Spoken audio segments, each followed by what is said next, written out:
ارشاد فرمایا جو اللہ سے ڈرے اللہ اس کے لیے راستے کھول دیتا ہے اور اللہ اس کو وہاں سے دیتا ہے جہاں سے اسے گمان بھی نہیں ہوتا. وَمَن يَتَوَكَّلْ عَلَى اللَّهِ فَهُوَ حَسْبُهُ، اور جو اللہ پر بھروسہ کرے اللہ اس کے لیے کافی ہو جاتا ہے. اس کی ضروریات کا وہ خود کفیل ہوتا ہے اور اس کے کام اس کے ذمہ کرم پہ ہوتے ہیں. کوئی ہو کے دیکھے اس کا.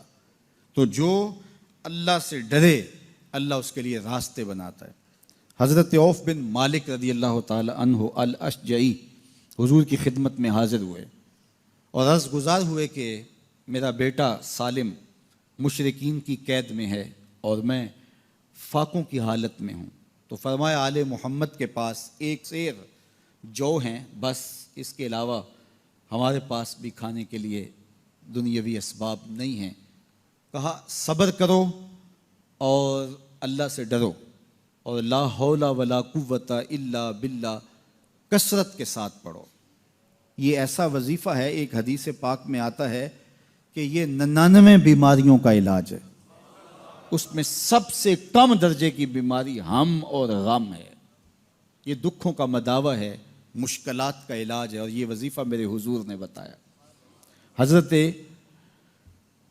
ابو ذر غفاری رضی اللہ تعالیٰ عنہ کو حضور نے 5 چیزیں بتائی تھیں. ان میں سے 5ویں چیز یہ تھی کہ ابو ذر کثرت کے ساتھ لا حول ولا قوت الا باللہ پڑھا کرو.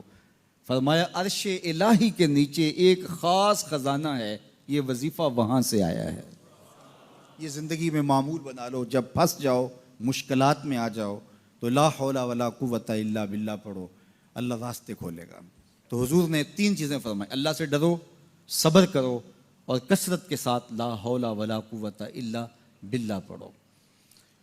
وہ فرماتے ہیں کہ میں یہ عمل شروع کیا، ابھی گھر میں بیٹھا ہی تھا کہ دروازے پہ دستک ہوئی تو میں اٹھا کہ دروازہ کھولوں دیکھوں کہ کون ہے. تو دروازہ کھولا، دیکھا میرا بیٹا کھڑا ہے اور اس کے پیچھے 100 اونٹ کھڑے ہیں. تو میں نے کہا کہ تم اور یہ اونٹ؟ کہا مجھے موقع لگ گیا، میں ان کی قید سے بھاگ آیا اور آتے آتے ان کے 100 اونٹ بھی ہانک لایا ہوں. وَيَرْزُقْهُ مِنْ حَيْثُ لَا يَحْتَسِبُ، وہ تمہیں وہاں سے رزق دے گا جہاں سے تمہیں گمان بھی نہیں. اس کے ہو کے تو دیکھو. اللہ اکبر. اللہ کے ہو جاؤ تو پھر وہ تمہاری ضرورتوں کا کفیل ہو جائے گا. فرمایا حضرت عبداللہ ابن مسعود رضی اللہ تعالیٰ عنہ نے کہ کسی شخص کو فقر و فاقہ آ جائے تو وہ لوگوں کو بتائے کہ میں آج کل بڑے مشکل حالات میں ہوں، ہر وقت لوگوں کو بتاتا رہے تو اس کی مشکل بڑھے گی، اس کی مشکلیں آسان نہیں ہوں گی اس طرح.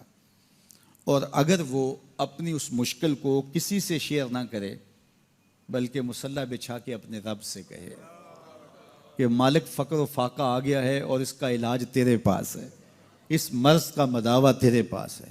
تو حضرت عبداللہ ابن مسعود فرماتے ہیں کہ رسول کریم نے فرمایا جلد یا بدیر اللہ اس کو مالا مال فرما دے گا. یہ بھی کبھی کر کے دیکھو. مشکل آ جائے، فاقہ آ جائے، مصیبت آ جائے، کسی سے نہ کہو، صرف اپنے رب سے کہو، پھر دیکھنا اس کی کرم نوازیوں کا می کیسے برستا ہے. فرمایا اللہ پر بھروسہ کرنے کا جو حق ہے اگر وہ تم ادا کر دو وہ تمہیں ایسے رزق عطا کرے جیسے پرندوں کو عطا کرتا ہے. ہم تو دکان پہ جانا ہوتا ہے، فیکٹری میں جانا ہوتا ہے، ہم اپنے کاروبار پہ جانا ہوتا ہے، نوکری پہ جانا ہوتا ہے، مزدوری پہ جانا ہوتا ہے، ہمیں پتہ ہے کہاں آج صبح جانا ہے. لیکن پرندوں کو کوئی پتہ نہیں ہوتا کہاں جانا ہے، راس المال بھی نہیں ہوتا، لیکن صبح نکلتے ہیں، شام کو کبھی بھی خالی پیٹ نہیں آئے. بن توکل پنچھی اڑ دے، خرچ نہ پلے زیرا ہو.